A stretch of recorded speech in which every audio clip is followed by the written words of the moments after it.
Welcome, Ramya. It's really lovely to see you today. Today we're going to talk about, turning points and, your journey from that turning point. So as with all my guests, I would love for you to maybe give us a little bit of a steer on what the turning point was for you that, led you to be the person you are today. Good afternoon, Rohini, and lovely to have this conversation with you. And when I'm thinking of turning points, there have been lots of turning points, but one that I can pick up right away, which stands out, is really a Vipassana camp that I attended.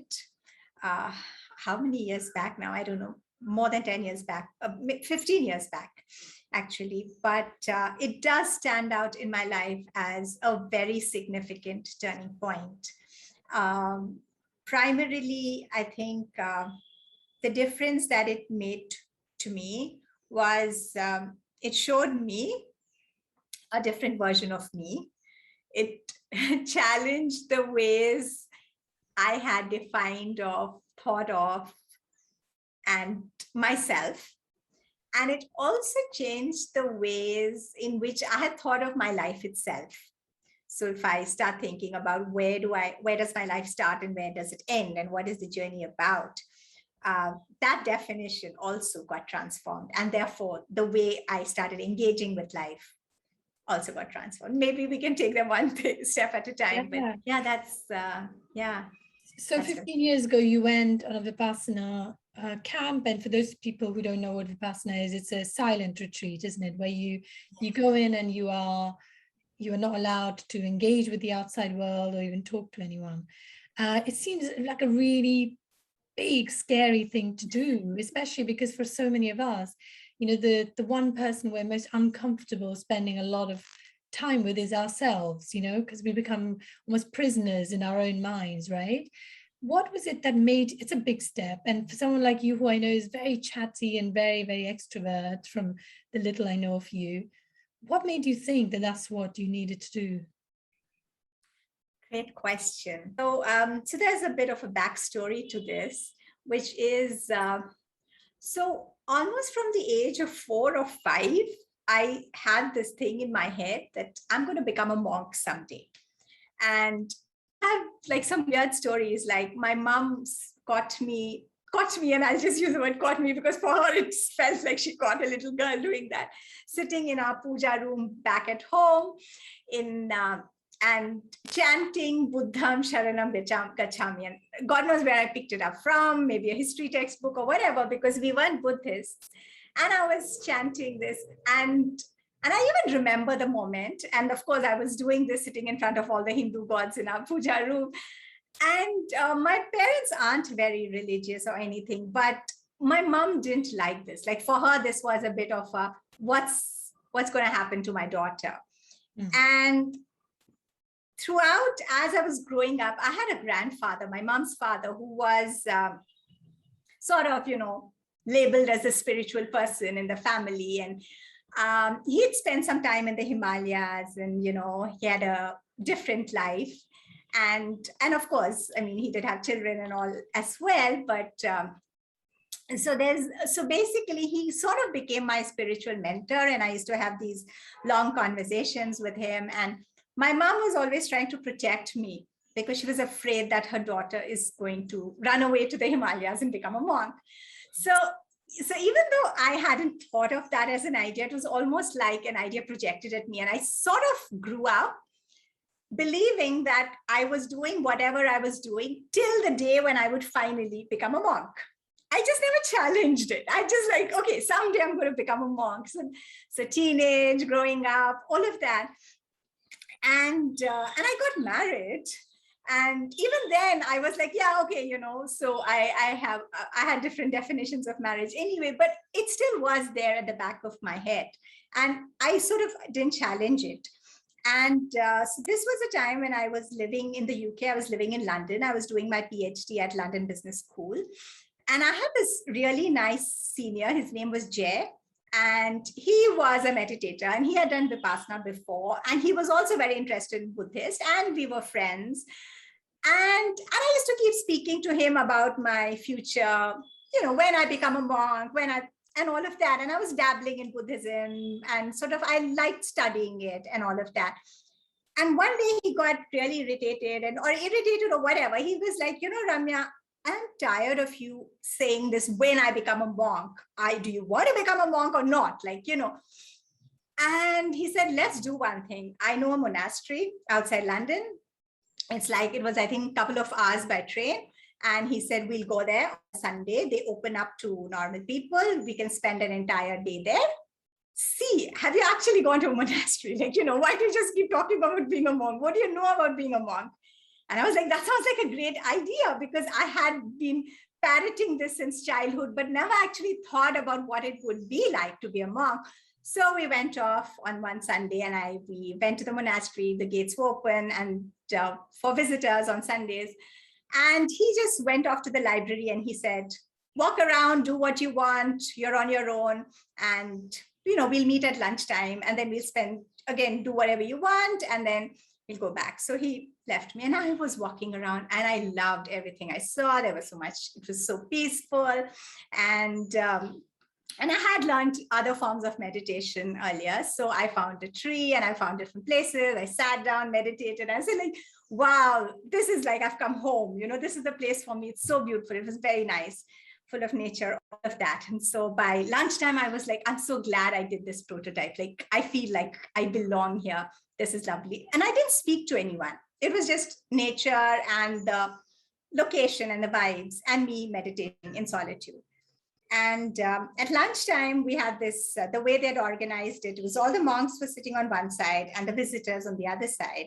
And because it was a Sunday, most of the other visitors had brought food as an offering in that monastery. And there was a nice buffet spread out and really nice, very tasty stuff. And then the practice was that the visitors eat first and then the monks eat. So we went and we served our plates, and I'm also a foodie, so I served my plate. I was all excited, lovely food, nice, healthy, very, sattvic food and all. And we were waiting, but we don't start to eat till even the monks have gone. And then there was a gong and all the monks lined up and they had just one bowl in their hand and it was their turn and they were all walking towards food. And I had this oh my God, there's this rich spread of buffet with so many, there were crisp things and, soupy things and all. And I was and I had a whole plate with compartments and bowls and spoons. And I was like, how would the monks fit it all into the bowl, into one bowl? And yet they had to do that. And they did that. And somehow in that moment, I had this epiphany, that they are the monks and I'm here and I'm always going to be here and I'm not going to be there. And I just had that, food is close to me. And I think food showed me that day that I really like richness, variety, exoticness, textures, and I wouldn't want to get it all into the linear journey that the monastic journey seemed to propose. And I just knew that, no, I'm not being a monk, not in this lifetime at least. And after lunch, I told my friend, we can go back, question answered. And since that day, I've never thought of when I become a monk because I know I'm not becoming a monk.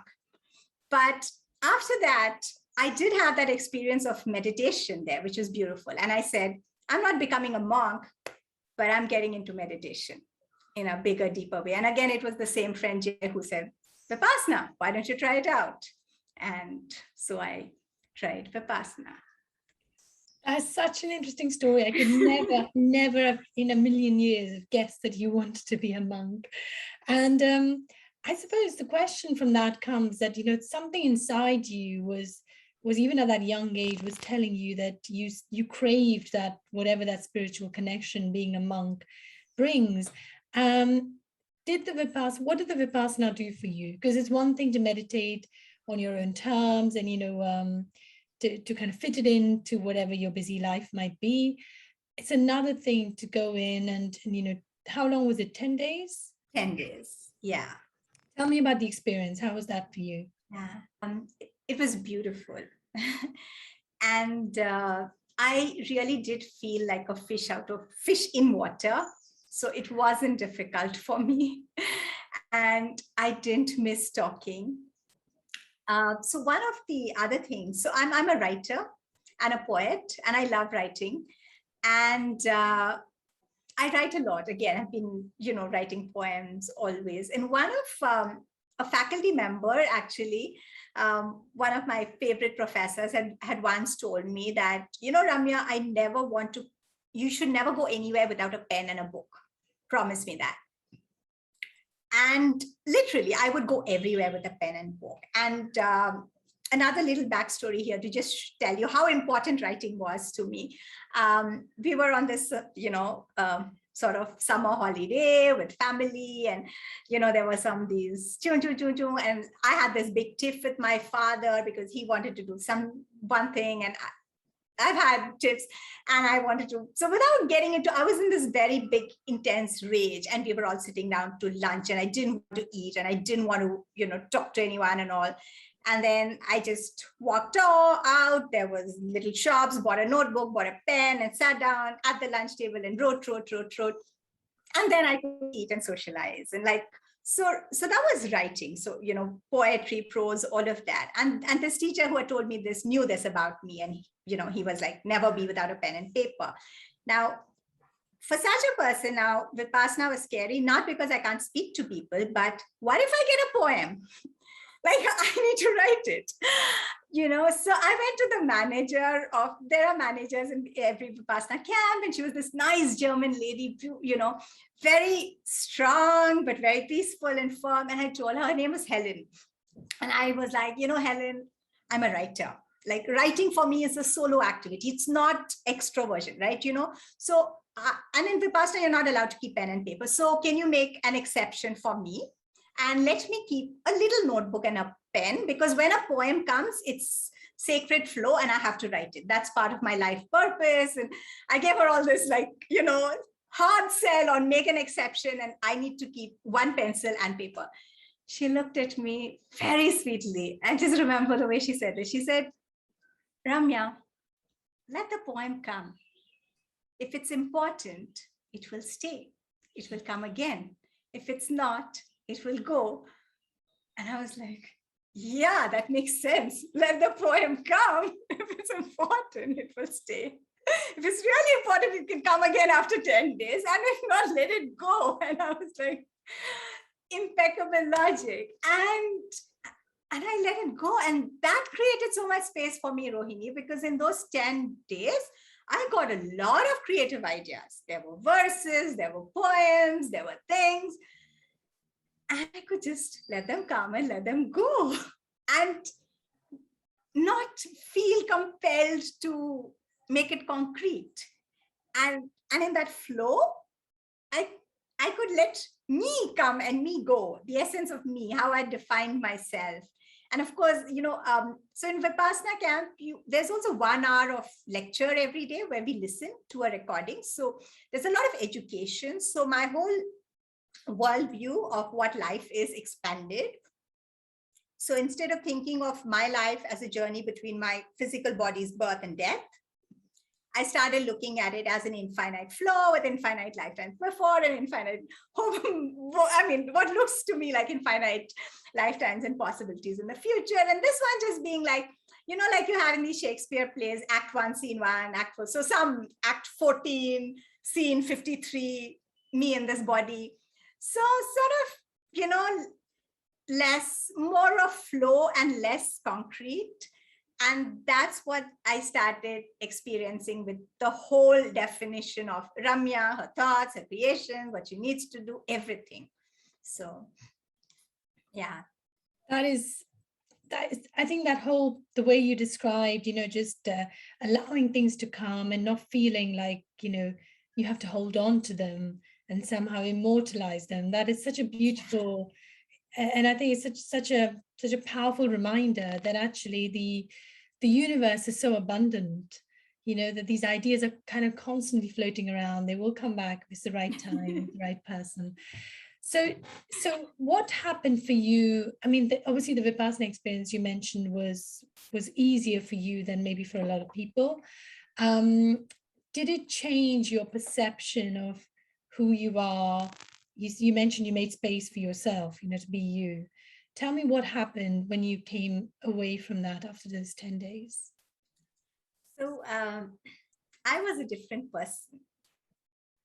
And I didn't realize that as much as the people around me. So my husband then, he was like, oh my God, this is a different Ramya. And he actually got inspired to attend Vipassana soon after that because of seeing the transformation in me. But my mother told me I was different. Everyone told me I was different. And then I got solid proof of the difference in my body. So just before going for the Vipassana, I had actually trained for the London 10K. And I'm not a runner, but I was doing this as part of a charity and we were a group training for it. So I trained very hard over almost 6 months to build up my stamina to a point where I could walk and run intermittently and finish the 10K. But I've been training. And one of the things, in Vipassana Camp, you can't exercise also. You can do light yoga and walking, but you can't do heavy exercises because you eat only 2 meals a day, breakfast and lunch, no dinner, and you're meditating 10 to 11 hours. So that was my other concern, that what happened to my stamina? All this fitness that I've built with a powerful regime over 6 months, it's going to drop, but I was okay, that's fine. The 10K is anyway over and I'll build it up. So when I came back from Vipassana, and I went on a run on the street outside my house. I ran for, and I'm not making this up because I don't have any reason to, I ran for 30 minutes without a break.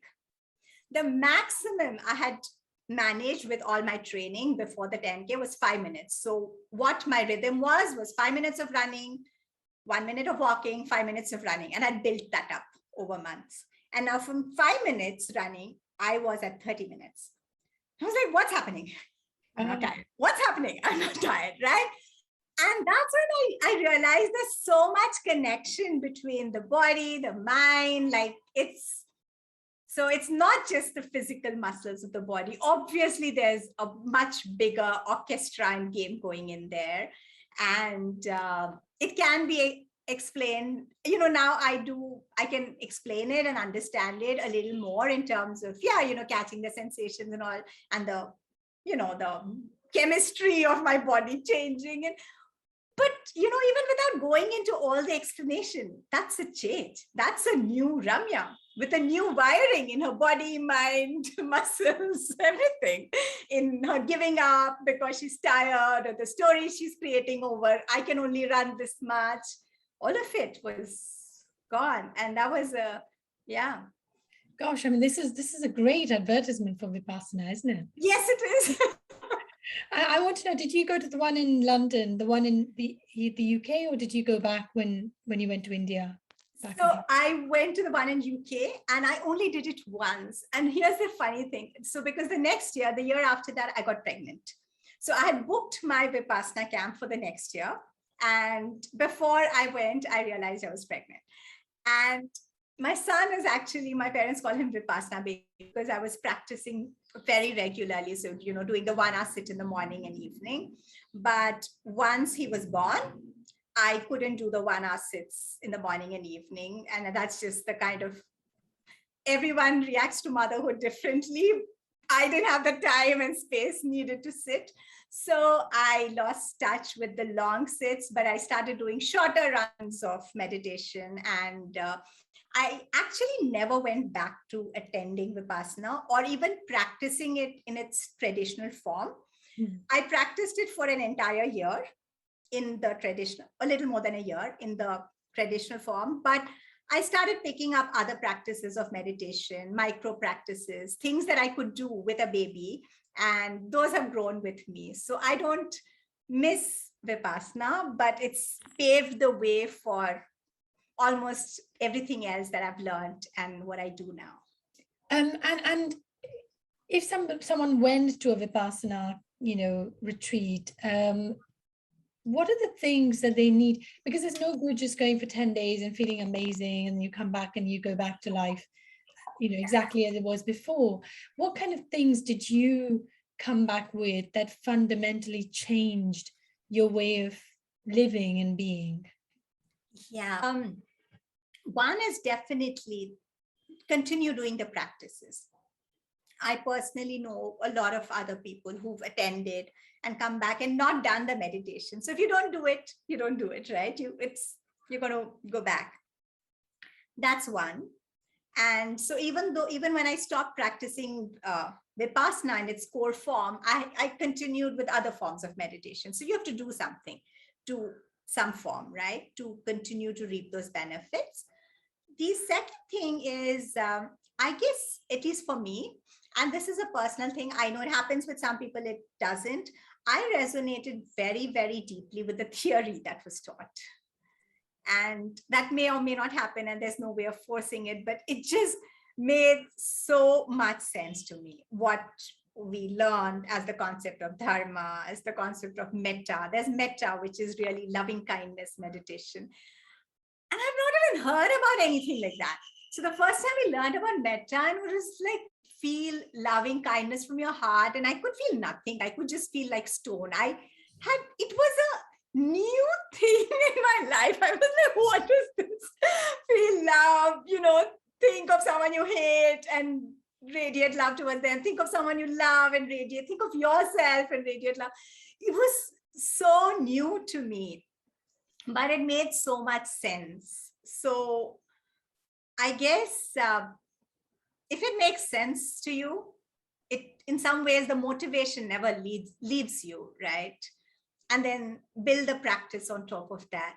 So yeah, and there's no way to ensure that it makes sense to another person. So give it a try. And if you resonate with it, lovely then. So the meditation was something you carried on, and it probably was something, were you doing that before, even before you went to Vipassana? Because obviously you were very much into being a monk. Yeah, so I'd learned other forms of meditation. Right. And frankly, and this is just, I'm not saying Vipassana is more superior to those, because I've gone back to some of those now and I can go deep. Yeah. But it's just where I was in my journey combined with what I'd learned then. I hadn't gone very deep. Vipassana helped me cut through a lot of things. And also maybe because it's just such an intense practice, and maybe I was ready for it. And yeah, and that was sort of the first time I found access to a space which I didn't know existed. Like, I'm just, for lack of other words, I'm going to call it the space of me, or the space of the universe. Yeah. And which I can now access with practices that are not Vipassana, but other practices. But this was the first time I even knew that, oh, there's this space. So tell us more about that. What did that feel like? And what is it actually, what did it teach you about yourself and your connection with, I suppose, the universe? Yeah, so in a very humbling way, that I don't exist as a self. And in a very empowering way, that I exist as everything. And both of that. And I still switch between these two sort of ways of really looking at myself. And both of them are wonderful, because I tell you, the former, because I remember, so I was studying at London Business School, which is like a very left brain. It's a business school. Like, you walk into it, everyone's in suit. The energy there's very different.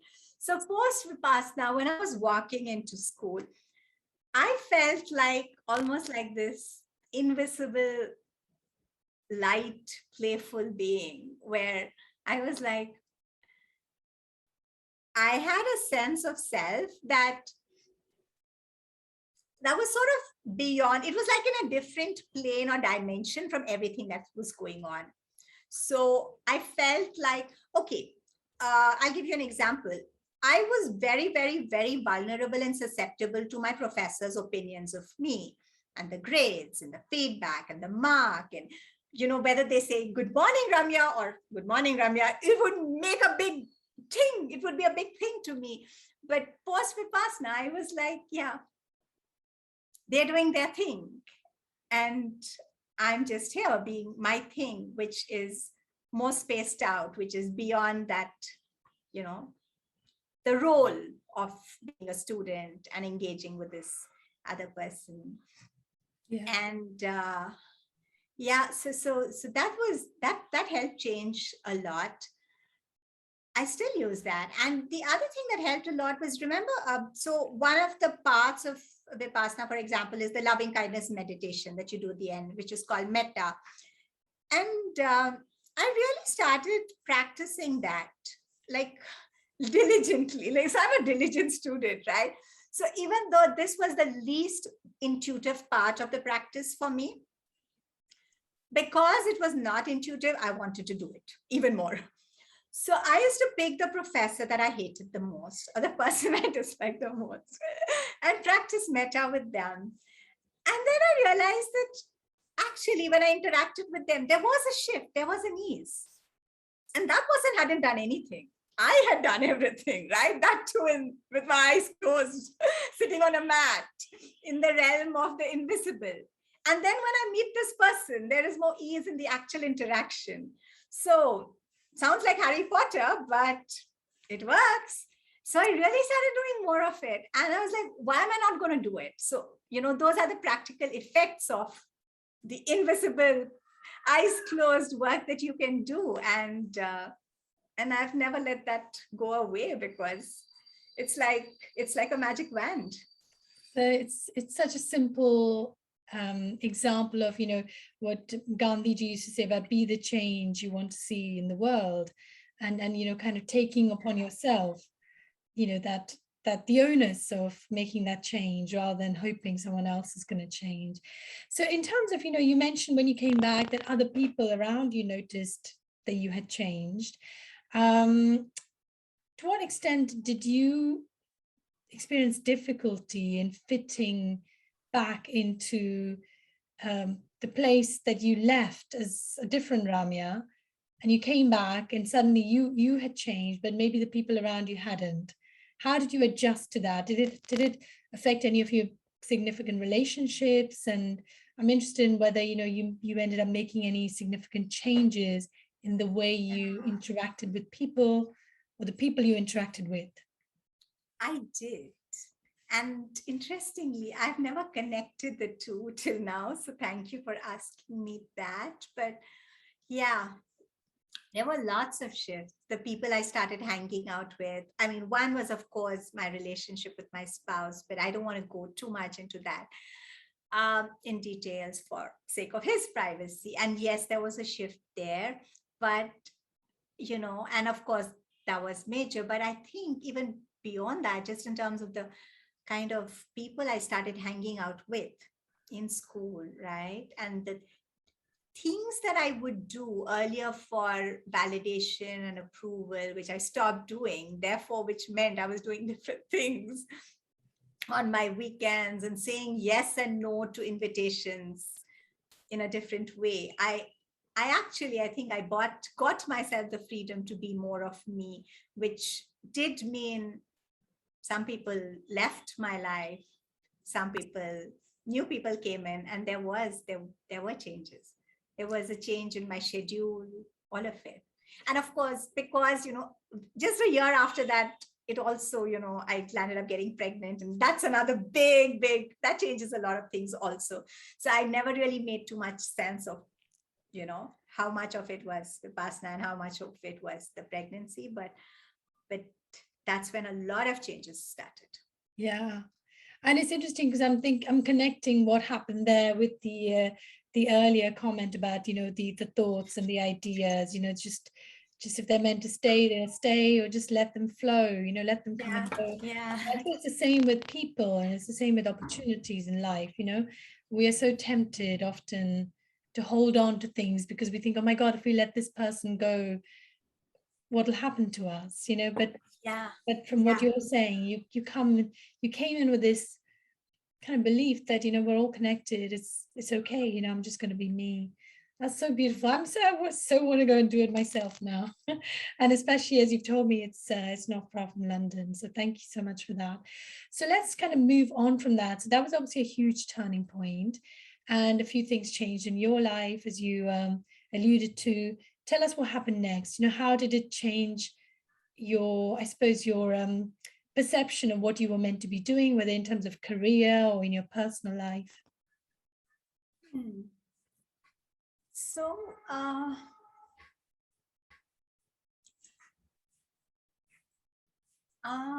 did it change in terms of my career? So I guess in terms of my career, like a lot of things started happening in parallel. So I mean, I wouldn't attribute it all to the changes that happened in Vipassana, and there were seeds that were sown before that, and seeds and new windows that opened up post that. So it's going to be very difficult to say, which window and which opportunity came next. But I think one of the key shifts that happened, this whole paradigm of inside out versus an outside in. So earlier, I was someone who always thought of, and that was the only world I knew, achievement as something that's outside in. So like I get the marks, or, I do the work and I see it's all happening in the external. So results are all external. And what I want to do is in the external space. So even using the metaphor of writing, even if I'm writing something, the inspiration sort of coming from inside, but I'm creating it outside, which can be seen, touched, felt, consumed, appreciated, used by others. One of the key learning shifts that happened for me in Vipassana was actually to become very, in a nice way, but self-centered. And so my understanding of the way I started relating with life is that, so think of this flow of the energy of Ramya, right? Across lifetimes, this time through this particular body, making sense of this thing. That's also when I really understood, or, what I feel is understood, the notion of karma, which sort of is, the impressions and footprints of things I've done in previous lifetimes coming in as attributes, elements, energies that I can now play with and therefore craft my future. So in this journey, it really became about, it's like an internal flow journey where the external now has just become the context or the vehicle or the playground, which then shows me things which I need to work upon myself. So if I go back to that example of, here's a professor that I really can't get along with, and I'm always in conflict with this person. And now I do loving kindness meditation, and I go and I have ease. And it shows me that that yes, if I work on myself, I can make things easier in the external. But B, what the theory also shows is that perhaps he is just like a postman that was put in place for me to discover what I will call a stone heart, because I did have a very stone cold heart. And for me to start learning to open up and to love, and for me to do that in a practice. And he's just a postman, an instrument. So let's not worry too much about him. Who is he, his name, his gender? It's not about him, it's about me. It's my journey. And at most, I can feel grateful that he came in to show me the work I have to do on myself. And along with that, the belief that at that time in my life, this was very strong for me, that if I don't work on myself, even if I chop off this person's head because he's so annoying, and I was the kind of person who could have done that to people, life will just bring another person exactly like him, because I've not learned those lessons that I needed to learn, or I've not made those internal changes and shifts that I needed to make. So, and that's what I think made people around me feel like I was way more tolerable and easy, because now I wasn't trying to change anything, blame anyone, fix anyone, people they weren't so important to me. I was important to me. And therefore, I just became more tolerant and even grateful of other people and circumstances and situations. Yes. So this whole inside out approach is what I took into my career also. So while, I had read a lot and thought a lot about, I toyed with the idea of working in the social sector and being a contribution and making change. I think a lot of those sort of just went out. I was like, what if the world doesn't need fixing? What if nobody needs me? It's just, they're all sort of just there as these illusions, as these, images or props. Yeah, props in my life to make me work on myself. And that's the thread I followed in my career also. So if I'm studying something or learning something, it's because I'm interested in it. And then, everything that I do with others sort of just turned into more of side effects and ripple effects. Yeah. So I'm so happy you brought up that point about being self-centered, because I've often said that, people sort of think self-centered is same as selfish. They kind of use it synonymously. And I think that the more I think about it, they're not the same thing. Self-centeredness is exactly what you said. You take ownership of your own role in any situation. And it's kind of that oxygen mask analogy when you're on a plane, put your own oxygen mask on before you try and help somebody else, because otherwise you're not going to be much good. So I'm so happy you explained that so beautifully. And I kind of also felt that, from what you were saying, we must view other people, other situations almost like mirrors that show us who we are from different angles, different lights. So if we don't like what we see, then maybe we need to look to see, well, what is it about us that's reflecting back in this way? So that's beautiful as well. So in terms of your career then, obviously you went to business school, and you went to business school obviously at IIM, but you also then did your PhD. So did you have a plan in terms of what you were going to do with your qualifications? What was your career sort of, goal at that time? Yeah, it was very weird because I'd sort of embarked on the PhD driven by just a single question, which was to understand why people work. So I remember the first day in my PhD course where we all had to introduce ourselves, and I was like, I'm here to understand the people work relationship. And the professor was so sweet. He was like, wow, Ramya, there you have your life's purpose already. And I didn't realize that it was going to be such a big thing. And I'm still trying to understand the person-work relationship. And the reason I had even got interested in that was because I hated my work when I was working before that. I tried to work at a bunch of places and it was not fun for me. It didn't make sense to me. And so when something doesn't make sense to me, at least this used to be the way I used to approach life. I'll study it till it makes sense to me. So I decided to study the person-work relationship. And that study continued. So I was doing that in my PhD. I was attending Sanskrit classes in the UK, paying out of my stipend. And here I could have, learned it for free in India. And there I was learning it so that I could understand the Bhagavad Gita, because I had been told, and I know that, the Gita in its own way looks at the person-work relationship.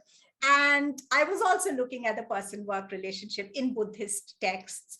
So this was really, so I was studying and learning for myself. Like, I just needed to know. So I never thought of myself as a teacher. It just was almost a scary thought. So PhD was fine. I was teaching on the side. I used to teach negotiations at LSE. Why? Because I needed money, and that's the chance that I got. I wasn't really connected. It wasn't really me, but I was just doing it, right, as a side gig. And I must say, I still don't think of myself really as a teacher. Teaching just seemed to happen on the side, to the extent that, and my PhD was not so that I could teach. It was so I wanted to understand this. But, I also needed a job. And then, there were all these family things. And I wanted to come back to India. My husband, then we had a kid by the time I finished my PhD. The kid was 3.5 years old. And we had these visits from grandparents, both sides, and long, sobby heartbreaks when they had to go back to India. And I really wanted to come back to India. And my husband, then he told me that, well, And, both the grandparents was based in Bangalore. Get a job in IIM Bangalore, and then we can move back. And because it's a big shift, right? And so I didn't even apply anywhere else. So the job that I took in IIM Bangalore was just so that I could move my family back to the place where all the grandparents were, and I need to teach. And that's how teaching happened. And once I started teaching, I still don't enjoy all kinds of teaching, but there was this one course that I just got very lucky and I started off with, and it was Vasanti actually. She was the area chairperson when I had to give my application, and she was like, Ramya, term 6 is starting, which course would you like to teach? So I gave her, I put on negotiations and this and that's, well, the ones in which I had access to course materials, I'd been a TA or taught at LSE.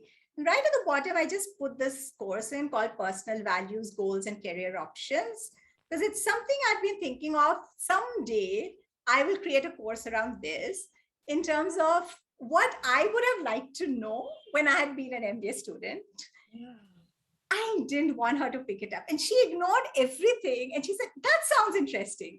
So here I was, first course that I ever taught was this course. I literally, the universe just brought different things. The first batch of students, 40 students signed up, and they co-created the course with me, and it's been co-creating itself for the last 10 years. And that's the one course that I continue to teach at IIM Bangalore now. So the other teaching that I did was more, hey, I have a job, I have a PhD, so I teach. But yeah, this is the work that I now continue in my work as a coach, as part of crafting our lives, all of that really, helping people craft their lives in line with their values and creating goals that are meaningful, aligned with them. Yeah.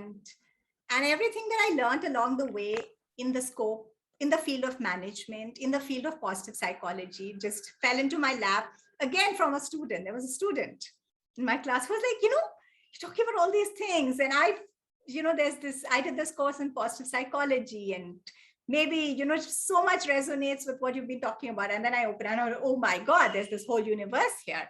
And that's how positive psychology came into my world.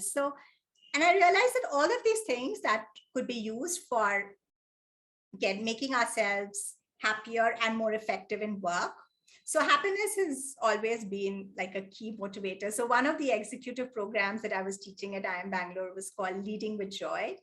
Then it became my flagship program for executives. And again, based on positive psychology and some of my own stuff. And I also bring in things from philosophy because it's very dear to me. And I've learned as much from philosophy as I have from psychology or neuroscience. And so, taking all of these beyond work and management, because it's applicable to life itself.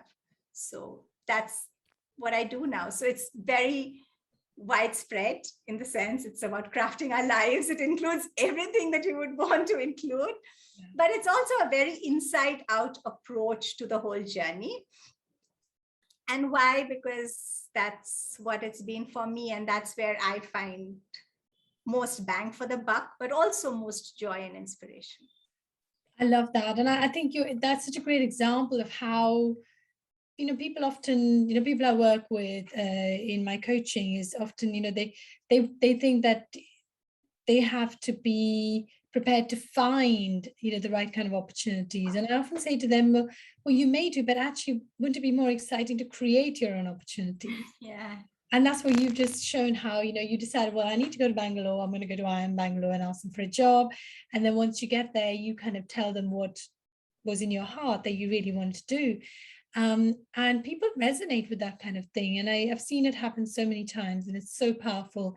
But it really takes self-belief, doesn't it, to do that? Wow. And thank you, Rohini, because it never struck me till today, but it struck me now. So I used to keep thinking it's a coincidence that Vasanti picked this one course, or that Leading with Joy became such a big hit and flagship.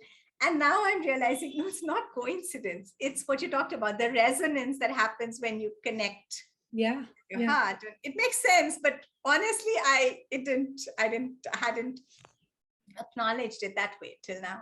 Yeah, and I think also, you were earlier saying that you didn't enjoy your work before, and to find, the best business ideas are the ones that come, which are kind of trying to fill an unfulfilled need, it's an unmet need, or a need that's not properly met at the moment. And I think the point you made is that so many people go through life thinking, well, work is a different thing. Like, my personal life is a different thing, completely different compartments. I don't have to enjoy work because work is all about the money. And I think what you've just pointed out is that it doesn't need to be like that. Yeah. That there is a way because how many hours in your life are you spending working? How sad to not enjoy it. So I love that you're actually teaching that in a business school, which a bit like your London Business School is very left brain. And what's the reception been like for things like your personal values course and also the Leading with Joy? It's been lovely. So and I'm seeing a change. So because I've been doing this for 10 years now, I actually have the privilege of seeing a shift in society, like shift in mindsets. Yeah. So in the beginning, when I started, my colleagues used to tease me about it. They used to say, what's this woo-woo thing? You undo all the work that we do. And, I was being dragged by my colleagues, literally. Oh, you teach happiness. How come you're not happy today? Because, they have this idea that if you teach happiness means you have to be 24/7 happy person or whatever nonsense. And I was really ragged a lot, not by the people inside the class. So one of the beautiful things about the work that I do, and at least the way I experienced it, was inside the walls of the classroom, inside a workshop, even a corporate workshop like the Leading with Joy workshop, it would be a sacred space. And I just think, there's magic, there's connection, we get it. With the PGP students, not always. There'll be some who get it and some who are just there for the credits and all of that. But I learned to deal with that because that happens in all subjects. But in the smaller programs, there would be like, when you have enough time to connect with people, we're all the same, this stuff works. But it was outside of those four walls that I felt it was a very hard sell, like, putting it on the brochure or speaking to an organization. Why are we even talking about happiness at work? And what is it? And how is it going to add to the bottom line? And, is it utopian? Is it fluffy? And that outside awkwardness is the one that has really changed. And last year, thanks to COVID, I had a lot of companies reaching out, Leading with Joy, resilience, all of it. They became common language. Yes. And the people are actually looking at this. And of course, I also think it's because, the entire field of positive psychology is really taken off. So there's a lot of science out there now, a lot of research, people know it's their stuff, but yeah, and I think, I have a similar sort of challenge when I talk about responsible capitalism. And, we were talking about this the other day. And, people immediately think, oh, being responsible is kind of the remit of social enterprises and not-for-profit. Capitalism is all about making money. And I sort of like to point out to them that actually by being responsible, you make more money. So go figure. For example, there's research, you probably know this, that, on average, a happy, motivated employee can be 25% more productive than an unhappy one. Yes. Oh, yes. It's a no-brainer, Yeah. So I love that you're kind of changing, making small changes. And I think the more we can actually create leaders who lead in that way, the ripple effect of that is going to be, powerful and noticeable over time. So I'm kind of conscious that, we could talk forever on this, and I love your story so much, Ramya. I have maybe a couple more questions before we finish. So you're obviously teaching now, and you're teaching things that you feel passionately about, and you're actually noticing that it's making, some small differences over the last 10 years that you've been teaching. You're also a coach, I think. Do you do that separately, or do you do it through the IM? I do it on my own. So okay. I'm now an adjunct faculty with IMB. So I just go in there to teach like these specific courses. Right. Otherwise, I run my own business, and coaching is part of my business, which I run under my own banner. And can you tell us maybe in a couple of minutes what kind of coaching, who are the sort of, who are your ideal clients? Yeah. So my ideal clients are people who are actually ambitious and ambitious for more happiness, more life, more joy, more productivity, more creation, more impact. And why do I say that? It's because remember that self-centered thing. I truly enjoy engaging with people and feeling that sense of satisfaction of playing a role in helping them bloom and blossom and go forth. And and I like to, and I have nothing against a slow unfolding versus a fast paced unfolding. And and I honor both kinds of unfolding because I've been through different phases and I know we have seasons and all of that. But it's really fun for me when the person I'm working with also wants that unfolding. And frankly, that's the only way coaching works, because I'm not there to you know, tear a person apart and push them into the water and say, now you swim or something. That's not coaching, right? Or it's not my style anyway. And it's not even coaching. I'm here on the sidelines and I'm here to support and to, unpack and guide. And so I like to coach people who have that fire in them. Yeah.